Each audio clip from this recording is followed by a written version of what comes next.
สวัสดีครับผมเทนเซอร์นะครับแต่วันนี้เราจะเป็นเต้นอูดูโอ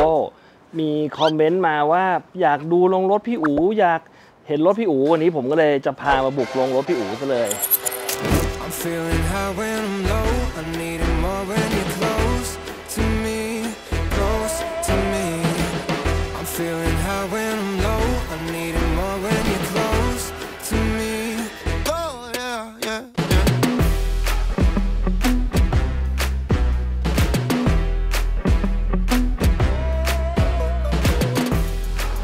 เต้นอูดูโอ Power by Tross Midas Window Film ยืนซะเท่เลยนะไงจ๊ะอันนี้คือเพิ่งเสร็จเลยปะเพิ่งเสร็จได้ไม่นานส่วนเดิมก็มีอยู่แล้วก็สลับไปสลับมาฝั่งนี้จะเป็นรถที่ไม่ค่อยออกรถออกบ่อยๆอยู่ฝั่งนู้นอ๋อนี่ก็คือที่จะใช้เป็นช่วงๆไปแบบเสาร์อาทิตย์อะไรอย่างเงี้ยเฮ้ยนี่รถมึงหลากหลายมากเลยเนี่ยไม่ใช่แค่ปอร์เช่นี่ผมมาเริ่มมาจากอัลฟาเราก็เริ่มจากอัลฟาทุกคนเริ่มจากอัลฟาเนี่ยคันแรกเป็นสเตปฟรอนต์คันแรกของผมอันนี้ทำอะไรบ้างเนี่ยคันนี้จำได้ว่าโมซะจนไปครบลูปคือโมไปเต็มที่แล้วก็รู้ว่าเครื่องอัลฟาคลาสสิกเนี่ยมันไม่เหมาะที่จะโมมากถ้าไม่คือมันต้องโมไปให้สุดมันทำกลางๆไม่ได้คือแบบปีลูกเป็นแคมอย่างเงี้ยแม่งพังมันต้องใส่ตัวดามบล็อกข้างในด้วยไม่งั้นเสื้อสูทมันขยาวมันก็พังสรุปก็เลยวนกลับไปเป็นเครื่อง 2,000 ธรรมดาทนสุดแล้วก็ทำพวกเฟืองท้ายใส่เต้ทำเกียร์อะไรอย่างเงี้ยเอาแต่ว่าเครื่องเอาเดิมๆให้ทนมีมะกองครบรถคลาสสิกนะทำช่วงล่างดีๆเปลี่ยนท่อเสียงดังหน่อยถ้าอยากพอละที่เหลือส่วนใหญ่ไม่ได้เปลี่ยนท่อเสียงดังท่อมันผุจนใช้ไม่ได้เรื่องของเดิมมันเปลี่ยนท่อหน่อยพอละคือทำให้มันสมบูรณ์นะเพราะว่าต้องบอกก่อนว่ารถเครื่องคาร์บูเรเตอร์เอามาวิ่งกับน้ำมันที่ไม่มีสารตะกั่วดีไม่ดีหลายๆคันสมัยนี้จูนไปแก๊สโซฮอลเลยนะก็จะได้ใช้ได้บ่อยๆใช่จะได้ไม่จอดอันนี้ก็อัลฟาคันแรกตามมาด้วยสไปเดอร์ไอ้คันนี้ไม่ได้เห็นนานมากเลยนะนี่ตั้งแต่สมัยเรารู้จักกันใหม่ๆเห็นขับคันนี้ใช่คือคันนี้เป็น round tail spider หรือคันที่เขาเรียก duetto ว่าไม่ใช่โบ๊ทเทลเป็นโบ๊ทเทลคามเทลแล้วแต่ round tail โบ๊ทเทลภาษาไทยเรียกตูดแมงสาบมีเยอะแยะจริงมันคือ alpha duetto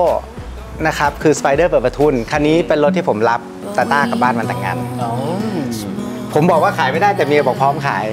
เลยไม่แน่ใจว่ายังไงคันนี้ก็จะเป็นมีความพิเศษมากคือว่า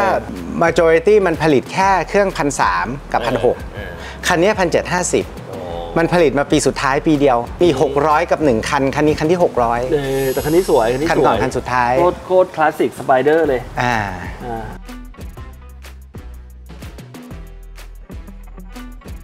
โอเคเขาเริ่มจากอัลฟาแล้วอันนี้เราไล่ไปตามที่เห็นแล้วกันแล้วมึงเป็นบ้าอะไรเมียพี่มี3 คันครับเนี่ยเป้าหมายคือว่าอยากเก็บแอร์คูลในวันให้ครบทุกรุ่นอันนี้คือ 930 กันชนย่นเทอร์โบ non intercooler ก็คือเจ้าของเดิมเอา 930 non intercooler ไปอัปเกรดเป็น roof เครื่อง 3.0 เทอร์โบมีใส่อินเตอร์ของ roof เกจเกิดพวงมาลัยทุกอย่างเป็น roof หมดข้างในเมื่อก่อนนี้เวลาชินเนี่ยก่อนเขาจะให้นากายมาทำเนี่ยเขาจะพยายามทำรถให้มันวิ่งได้ดีๆก่อนใช่แล้วถึงจะให้นากายมาถูกแล้วถ้าผ่านอุ้งเท้าผมไม่ได้เนี่ยก็จะสมบูรณ์มากเพราะว่าเหยียบพังทุกคันผมไม่อยากให้มันไปตายแบบเวลาออกทริปออกอะไรผมก็เลยใช้เต็มที่ใช้แบบเหมือนแม่งเป็นรถใหม่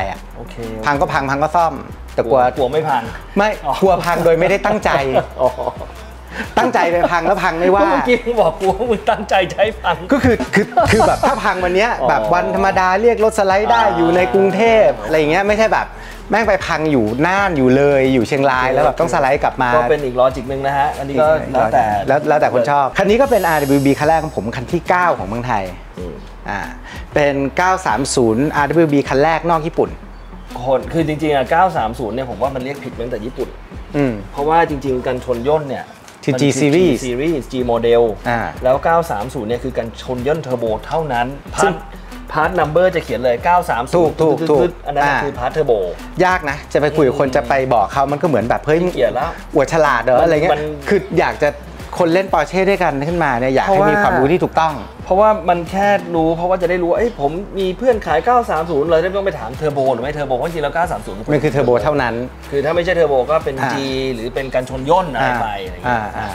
แต่ว่าก็โอเคคันนี้เป็นเทอร์โบก็930เลย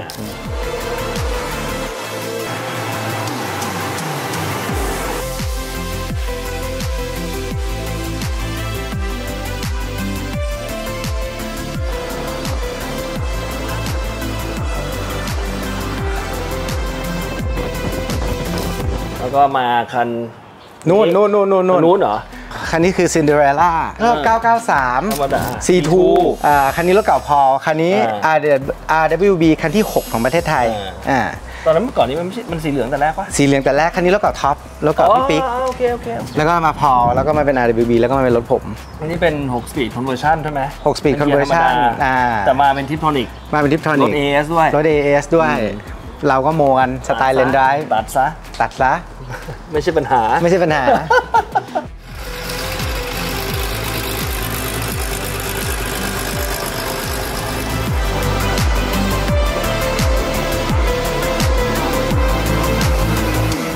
เป็นคันที่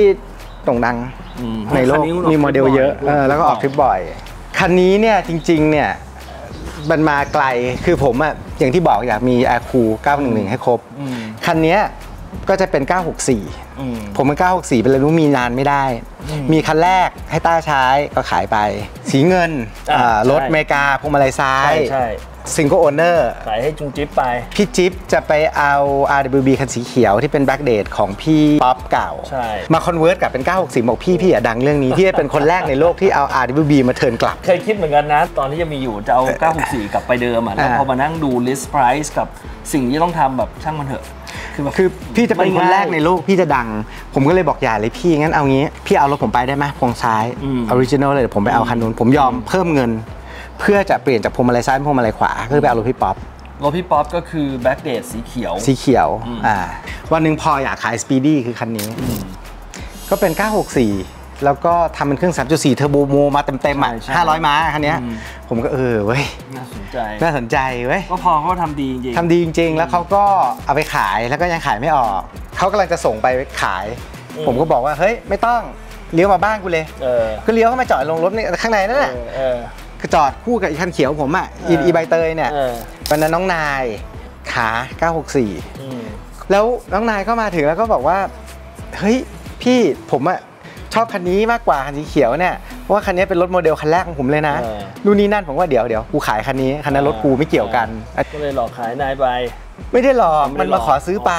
ผมก็เลยน้องนายก็ได้ของดีไปก็ได้ของดีไปผมก็ด้วยความรักเพื่อนผมบอกว่าเอางี้กูสลับให้ก็ได้กูจ่ายส่วนต่างให้มึงเองจากไม่เทอร์โบเป็นเทอร์โบไม่หรอกแล้วพี่ว่ามันก็ครบเซตดีเพราะว่าหน้าตาเป็น964อยู่ไงมันก็เปลี่ยนชื่อเป็นชื่อจิ๊ปซี่จิปซี่จากสปีดี้เป็นจิปซี่เพราะว่าแม่งเล่ร่อนไปมาหลายที่คันนี้จริงๆมันรถผมนะออริจินอลลี่เนี่ยคันนี้มันคันไหนอ่ะผมไปซื้อออกมาจากอู่สไลด์ออกมาแล้วพอเขาบอกว่ายูมีรถหลายคันแล้วให้เหอะยังไม่มีคือต้องบอกว่าช่วงนั้นน่ะซื้อรถมันมากเพราะว่ามันถูก964มันคันละ2.5 ล้านถึง3.5 ล้านสภาพดีๆคือ3.5 ล้านวิ่งได้ทั้งวันซื้อได้ทั้งวันใช่ป่ะถ้าสภาพแบบวิ่งไม่ได้ก็2 ล้าน questionable หน่อยก็2 ล้านไอ้พวกกันชนโยนเนี่ยล้านต้นไม่มีกันชนโยน8-9 แสนโอ้8-9 แสนแล้วมันก็ลึกไปหน่อยก็ตอนนั้นผมซื้อช็อปวิวเบสซื้อจากพี่ป้อนมา1.8 ล้านโดนไอ้นี่โทรมาประนามด่าพี่ทำรถราคาเสียเนี่ยรถแม่งราคาแบบมันไม่ใช่แบบนี้นู่นนี่นั่นทุกวันนี้เป็นไงผมซื้อไปล้านเท่าไหร่นะ1.2 ล้าน 1.4 ล้านนั่นแหละโอเค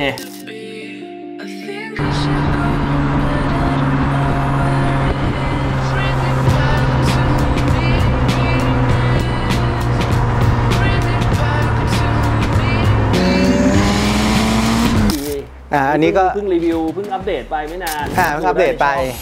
ดูได้ในช่องก็จะรถใช้งานก็รอยเลยแต่ไม่หมดคือขับนิดนึงอุ้ยที่นี่ไปโดนอะไรมาเนี่ยโอ้โหอันนี้แรงว่ะตะแกรงนี้มันช่วยได้จริงๆโรงงานไม่มีตะแกรงนะนี่มาติดเองอันนี้คือที่ทะลุเข้าไปแล้วน็อตเข้าไปในตอนอัปเดตใน EP อัปเดตที่ผมใส่ให้ดูว่าน็อต10 ล้อมันเข้าไปทั้งตัวคือทะลุตะแกรงเนี้ยเข้าไปเลยคือถ้าไม่มีนี่คือหม้อน้ำแม่งแตกระเบิดแล้วก็จอดอยู่ที่ไหนก็ไม่รู้มืดๆกลางคืน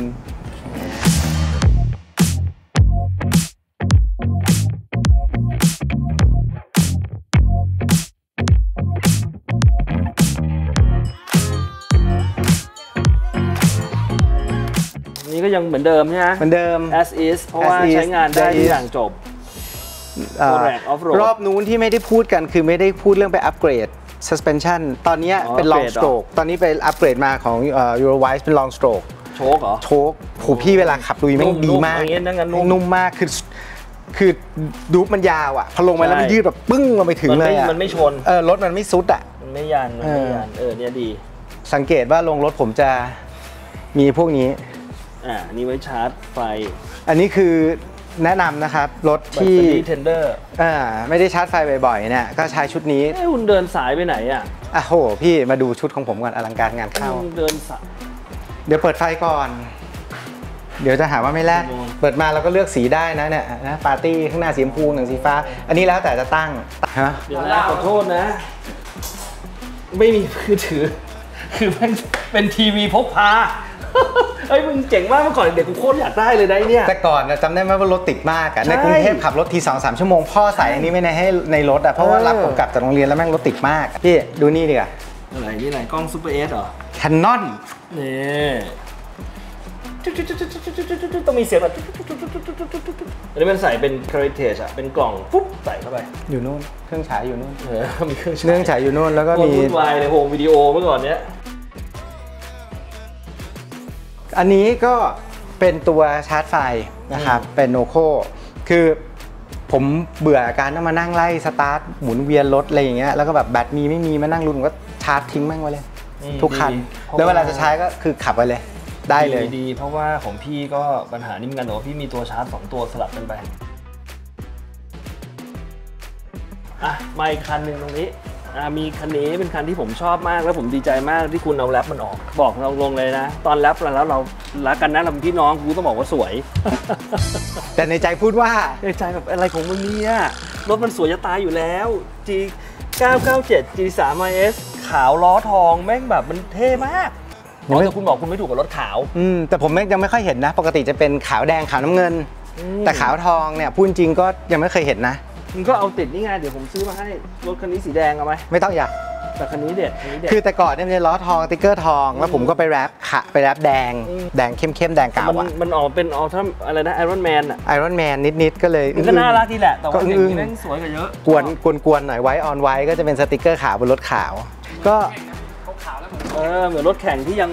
ไม่มีสปอนเซอร์ก็รอรับสปอนเซอร์อยู่นะครับเต้นอูดูโอนี่ก็ทำผ้าเบาะตรงกลางใหม่อันนี้สวยโอเคได้ดูแบบก็ G3 RS ไม่ต้องทำอะไรอยู่แล้วก็เดี๋ยวคันนี้เดี๋ยวเอามาจอดตรงนี้เพราะว่าเดี๋ยวจะมารีวิวพอดีเรื่องลอกสีติดติ๊กเกอร์ลอกสติ๊กเกอร์ลอกแรปติดสติ๊กเกอร์อะไรเงี้ยก็เดี๋ยวกำลังจะมาทำรีวิวพอดีก็เลยเดี๋ยวเอามาจอดไปเพิ่งดูเยอะเดี๋ยวจะไม่ดูรีวิวโอเคตรงนี้ก็จอดได้อีก6 คันตรงนี้จะเป็นที่จอดรถซึ่งเข้าออกบ่อยคือรถที่อยู่ข้างล่างเนี่ยคือรถใช้บ่อยปกติก็ไอ้คาเยนดำก็จะอยู่ตรงนี้อะไรอย่างเงี้ยตอนนี้ก็สลับกันอยู่พูดถึงคาเยนเนี่ยตอนแรกมีคาเยนที่เป็นออฟโรดที่เราทำพร้อมกันอีกคันนึงคันนั้นให้พอไปเมโลพอไปแล้วก็ตอนนี้เควินเอาไปแล้วเควินไปต่อเอาไปแล้วเร็วจังเพราะว่าคุณมีเทอร์โบมีเทอร์โบ95เทอร์โบมาคือวันนั้นน่ะรู้สึกว่ารถคาเยนถุงลมลุยจริงๆเนี่ยมีโอกาสเสียเยอะตอนนี้พี่ชินยังเบื่อพี่ชินยังบอกจะเปลี่ยนแล้วไม่ไหวคือเดี๋ยวก็เซนเซอร์หักเดี๋ยวขาเซนเซอร์หักมันน่าเบื่อผมก็เลยมีไอ้ทอรักคันนั้นอะมาไว้ลุยเต็มที่คือเป็นแบบโชคสปริงเลยแล้วก็มีแต่ชอบคาเยนมากก็เลยมีเทอร์โบไว้ใช้เป็นเดลี่อันนี้ดีเป็นเดลี่อันนี้ก็รถญี่ปุ่น2 คันของผม1 ใน 2 คันของผมคือซิลิก้านี่ TA27 คือตัวที่เป็นfastback แล้วก็เครื่อง 2TG คันนี้ก็เครื่องสมบูรณ์ก็หมดเต็มใบที่ตายเมื่อไหร่คันนี้ขับครั้งสุดท้ายเมื่อเดือนที่แล้วน่าจะประมาณเอาไปซิ่งบ้างคืนอะไรเงี้ยแต่มันคือมันยังต้องไฟล์ทูนอยู่ไงก็เลยยังไม่ค่อยได้ขับบ่อยเพราะว่าในเมื่อมีรถเสร็จหมดแล้วไงใช่ไหมแล้วก็มีพาโกด้าพ่อคันนี้ก็เป็นนี่ก็มีมานานแล้วนะตั้งแต่อยู่ที่สารแดงใช่จำได้คันนี้เป็นรถอเมริกาแต่ว่าพวงมาลัยขวาสมัยก่อนไม่รู้ทำไมที่แคลิฟอร์เนียแม่งอิมพอร์ตไป12 คันเป็นพวงมาลัยขวาเพื่อให้แปลกอ่ะเหมือนญี่ปุ่นขับขวาแต่ว่าอิมพอร์ตรถขับซ้ายไอ้นี่ก็ขับซ้ายอิมพอร์ตรถขับขวามันก็ดีเว้ยมันก็ไม่รู้มีของมันนะก็มีหลุดมาจนได้ก็สนุกดีก็ GR86 คันนี้ก็ที่เป็นเอพิโซดมินิเอพิโซดของเราหมุนกัน2 คนกับสลับกับคาเคแมนพี่ อันนี้ก็จบเฟส 1ละคือยังไม่จูนเครื่องคือเดิมๆที่เรียกว่าเขาเรียกอะไร plug and play bolt on ทั้งหลายเนี่ยใส่หมดละหลังจากนี้มัน plug and play ไม่มีละมันต้องจูนละระดับ advanced ถึงช่างละส่วนของพี่ K-Man ก็น่าจะออกมาจากอู่เลยแล้วเดี๋ยวจะอัปเดตให้ฟังว่ามันเข้าไปทำไมเพราะอะไรสไปเดอร์ของเราที่มีเหมือนกันก็จะมีรถสีขาวเหมือนกัน2คันซึ่งผมไม่ถูกสีขาวผมก็เลยไปแรปคันนี้แรปสวยคันนี้แรปเป็น Ruby Star ก่อนที่ Porsche จะออก Ruby Star 3-4 เดือนก็เลยอินเทรนด์พอดีแฮปปี้นี่ผมกำลังจะไปเปลี่ยนติ๊กเกอร์นะไปเปลี่ยนสีหรือเปลี่ยนสีเดิมแต่เปลี่ยนยี่ห้ออันนี้ไม่ใช่ Innotech หรออันนี้ Innotech ถูกแต่ว่ามันเป็น wrap sticker ที่ผมจะไปเปลี่ยนคือผมจะไปเปลี่ยนของ Midas ที่เหมือนที่สีเขียวที่ไป wrap ไอ้ Midas ออกสีนี้มา Midas ออกสีนี้มามันเป็นการลอยด้วยคือมันเป็นการลอยด้วยฉะนั้นมันจะ self healing คืออันนี้พอ wrap ไปสักปีนึงเนี่ยขนแมวแล้วมันเอาไม่ออกมันก็เป็นรอยมันก็จะดูแบบเหมือนรถไม่เงาไม่สะอาดอ่ะแต่ถ้าเป็น self healing film ของ Midas เนี่ยมันก็จะเงาตลอดเวลาขัดสีได้ทำอะไรได้เหมือนสีรถเอาสินี่ก็เป็น Garage Life Original อันนี้ก็คือคาเยนเทอร์โบที่ใช้ทุกวันก็จะยอมไม่ได้ก็ต้องมีพวกแบบใส่บูบาข้างหน้านิดๆเพื่อใส่ไฟขอไปออกงานเลยนะดาเซนเทอร์โบวันที่3เดี๋ยวผมกลับมาวันที่29ไปโทรบอกอีกทีนึงอันนี้เป็น Garage Life ก็อันนี้ห้องของเล่นผมก็ห้องรับแขกรับเพื่อนๆมาจะได้ไม่ไปยุ่งกับข้างบนก็คือห้องนี้ก็เป็นห้องเก็บรถแบบแมนเคฟติดแอร์รถจอดข้างในได้นั่งเล่นคุยกันกับเพื่อนง่ายที่ของพ่อบ้านคันนี้ก็เป็นคันนี้ออกทริปคันนี้2ทริปเพราะว่าตอนพาต้าไปเอาทีไปไงให้ต้านั่งสบายหน่อยคันนี้ก็911 Hongwell 1972 S Targa ก็จะดูง่ายๆก็คือมีฝาถังน้ำมันอยู่น้ำมันเครื่องอยู่ข้างหลังนี้ก็จะเป็น72คันนี้ก็เป็น Sleeper เรียบร้อยถึงยุ่งกับเขาขับอย่างเดียวอันนี้ก็356 SC ตัวสุดท้ายไปนี่แล้วคนนี้ออกทริปแล้วนี่คันนี้ไปมาเลไงที่ไปกับมาริโอไปกับปุริปีนังตังกานูไปอินเดียดิมหาสมุทรอินเดียมหาสมุทรอินเดียมหาสมุทรแปซิฟิกประเทศดินึกว่าคิดถึงบ้านก็คันนี้เป็น36 SC พวงมาลัยซ้ายเครื่องแรงที่สุดของ356ที่ไม่ใช่ตัวคอร์ดแคมตัว4แคม91แรงม้าเพราะว่ามันเป็นรุ่นสุดท้ายของ356แล้วถูกเป็นโมเดล last โมเดลก่อนที่จะกลายเป็น911มันก็เลยเป็นพัฒนาถึงจุดสุดละเครื่องตัวนี้ก็ยังอยู่ใน912ด้วยอันนี้ก็ original color factory color champagne yellow รถคันนี้ออกแบบมาไม่ได้ให้มี safety belt อะพอเริ่มใส่เบลเข้าไปพอใส่เบาะซึ่งไม่มีหัวปุ๊บมันรู้สึกแบบมันเป็นแลบเบลแล้วเป็นออปชั่นด้วยแลบเบลเป็นออปชั่นด้วยสมัยก่อนน่ะไม่สนใจหรอครับทีนี้อาจจะหลายๆคนอาจจะไม่รู้นะมันมีมุมของอู่ที่หลังๆเลิกไปแล้วไม่ค่อยได้ขับเท่าไหร่แล้วก็คืออาชีพการแข่งรถของคุณใช่ไหมไม่ใช่อาชีพงานอดิเรกอาชีพคือต้องเก็ตเพจต้องได้รับการว่าจ้างผมไม่ได้รับการว่าจ้างแข่งเองจ่ายเองมีคนชวนไปทั่วโลกอ่ะคือตอนนั้นเราเริ่มมาจากแข่งคลาสสิกก่อนแล้วก็ไปเรื่อยแล้วก็รู้สึกว่าแบบมันเปลืองเนาะผมหยุดในตรงนั้นเลยพอได้แชมป์ประเทศไทยปีนั้นแล้วผมหยุดเลยเน้นได้อะไรนะได้แชมป์ประเทศไทยปีแรกและปีเดียวแล้วก็เลิกจัดแล้วเลิกเลยไม่ใช่เขาเลิกแข่งนะคนจัดแม่งก็เลิกจัดเลยกูจบเลยสบายแต่ว่าอูไปต่อก็ไปแข่งรถทัวริงไปแข่งรถซุปเปอร์คาร์ตอนนั้นขับใช้อะไรแข่งบ้างคันแรกก็คลาสสิกอีก E36 DTM แต่ใช่จำได้ E36 DTM แต่เอาไปลงซุปเปอร์คาร์แล้วสู้ได้ไหมเหนื่อยไม่เพราะตอนนั้นเทคโนโลยีมันไม่ทันแล้วเนาะไม่ทันแล้วโทษมีเจเนต้าก่อนมี Aston Martin มี997 GT3 991 GT3 456 Challenge จนสุดท้ายไปแบ่งรถกับคือพอแบ่งรถให้ขับเป็น458 GT3 คันนั้นแม่งสุดๆคือมันคนละ GT3 มันจะคนละชั้นกับพวกคับคาร์พวก Challenge ขึ้นไปเลยก็หยุดพอละตอนนี้ก็แข่งแต่แบบ endurance รถแบบ 1,600 cc สนุกขับกัน 3-4 คนอะไรอย่างเงี้ยมีวัน make race บ้างแล้วแวบก็คือทำไมคุณหนูถึงขับรถเก่งนะครับมีประสบการณ์เยอะมากในสนามนานๆก็จะชม ว่าเก่งโอเคครับก็ขอบคุณมากที่ติดตามเดี๋ยวยังไงเราน่าจะมีอะไรสดๆออกมาอีกเรื่อยๆครับอยากดูอะไรก็ถ้าเราพอไปไหวแล้วก็จะพยายามโจทย์ที่รับไว้แล้วคืออยากดู RWB ทั้งหมดซึ่งอาจจะยากนิดนึงอันนั้นน่าจะยากเลยแหละเพราะว่ารถไม่ได้อยู่ในมือพวกเราแล้วออกไปเยอะอยากดู918เดี๋ยวต้องไปขอเจ้าของก่อนอยากดูให้ผมรีวิวรถตู้ไฟฟ้าที่เพิ่งซื้ออันนี้น่ารีวิวนะอันนี้น่ารีวิวมันก็ใช่ป่ะได้ใช้จริงด้วยไงอยู่ในวงการรถก็ต้องไม่ได้แบบว่าเขาไม่ได้แบบให้คุณไปรีวิวคุณซื้อมาใช้ก็รีวิวไปเลยถ้าชอบแล้วดูเยอะๆอาจจะพาไปดูโรงรถเพื่อนซึ่งยังมีเจ๋งๆอีกหลายโรงมากแล้วบอกได้เลยว่าไม่มีใครไปถ่ายได้นอกจากพวกเราถ้าเขายอมแต่อยากให้เพื่อนๆเข้าใจนะครับว่าคนที่รถเยอะๆเหมือนผมเนี่ยก็จะมาในแนวเดียวกันคือ1เขินๆว่ามันเยอะเกินไป2เนี่ยเดี๋ยวจะอย่างลงรถผมเนี่ยก็จะใส่อินเสิร์ตมันมีบางคันที่วันนี้ไม่อยู่คือบางคนเห็นแล้วแบบแล้วรถคันนี้ล่ะอยู่อะไรอย่างเงี้ยมันไม่มีทางไม่มีทางที่มันจะอยู่ถ้าเป็นรถเก่าอย่างพวกเราก็คือมันต้องมีสักคันที่มันซ่อมอยู่รักอู่ขอบคุณมากที่รับชมไหมขอบคุณ Trustกำลังจะเข้าตลาด